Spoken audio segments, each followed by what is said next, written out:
কেমন আছেন? তো আজকে আমি আপনাদের দেখাচ্ছি চায়না ফাঁদ।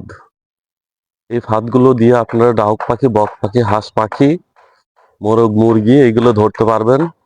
মূল্য 500 টাকা এবং পাঠানোর খরচ আছে 150 টাকা। এই 150 টাকা আপনাদেরকে আগেই বিকাশ করে দেওয়া লাগবে। তারপরে নাম ঠিকানা দিতে হবে। এটা 2 দিনের ভিতরে আপনারা হাতে পাবেন। হাতে পাওয়ার পরে মূল্যটা ডেলিভারি ম্যানের হাতে দিয়ে দিবেন।